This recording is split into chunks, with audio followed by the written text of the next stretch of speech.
त्यांनी 18 कोटी रुपयांचा व्यवहार केल्याचा आरोप केलाय, त्याच्यात काय तथ्य मी आहे का? टी व्हीमध्ये पाहिलेलं आहे आणि माननीय उद्धव साहेब त्याच्यात चौकशी करत आहेत. अजून सुरू केली की नाही केली माहीत नाही, पण उद्धव साहेबांनी चौकशी केली पाहिजे. जर चौकशी करून त्या ठिकाणी जे काही खोटे नाटे, कारण खोटं बोलणारे पण काही नेते आमचे खोटं पण बोलतात काही लोक, अरे मी काही नाही केलं, मी काही केलं नाही. पण ते ज्या व्यक्तीने सांगितलं त्या व्यक्तीने सगळ्यांचे फोटो दाखवलेले आहे, ते कुठं कुठे जेवण करत होते ते सांगितलेलं आहे, सगळं दाखवलं.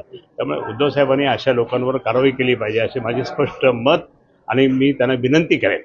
पण या अशा लोकांमुळे जे काही तुमचे निष्ठावान शिवसैनिक आहेत, त्यांच्यावर अन्याय होतो असं वाटतं? नाही, निष्ठावान शिवसैनिकांमध्ये खळबळ माजली हो, संभ्रम निर्माण झाला. हे काय चाललं म्हणून 18 कोटीचा व्यवहार झाला, म्हणजे काय झालं म्हणून त्या ठिकाणी अशा लोकांना त्या ठिकाणी उद्धव साहेबांनी आता पाठीशी घालू नये. उद्धव साहेबांनी त्यांना सरळ केलं पाहिजे. माझी पूर्ण कडवट भूमिका आहे माझी.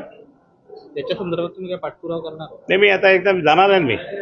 मी जाणारच आहे. आता माझी बाईट जाणारच आहे त्यांच्याकडे, मी जाणारच आहे आणि त्यांना सांगलं की अशा लोकांना कसं करता, आम्ही किती प्रामाणिक आहोत. प्रभू रामचंद्राचे म्हणजे मंदिरात बोलतो मी. त्या जर असं असेल तर आम्ही किती प्रामाणिक आहे. प्रामाणिक लोकांकडे मदत पहा, अशा खोट्या नोट्या लोकांकडे पाहू नका, असं माझं स्पष्ट मत आहे. तर राज्यसभेचे जे खासदार आहेत त्यांचे जी नावं समोर आली त्याच्यात तुमचं पण नाव होतं.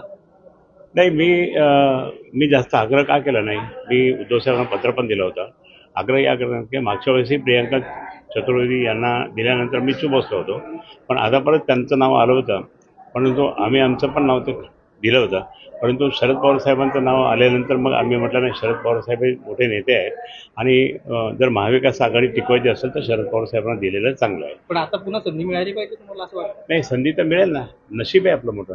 शिवसेना प्रमुख काय म्हणायचे की तुझ्या नशिबात जे असेल ते होणार. मला द्यायचं नसेल मंत्रिपद तुला, पण तुझ्या नशिबात असेल तर होईल, असं ते मला एकदा बोलले होते. म्हणून मला माहिती आहे जे आपल्या नशिबात असेल आहे, नशिबात काही ना काहीतरी आहे, कारण आपण प्रामाणिक आहे, एकनिष्ठ आहेत म्हणून.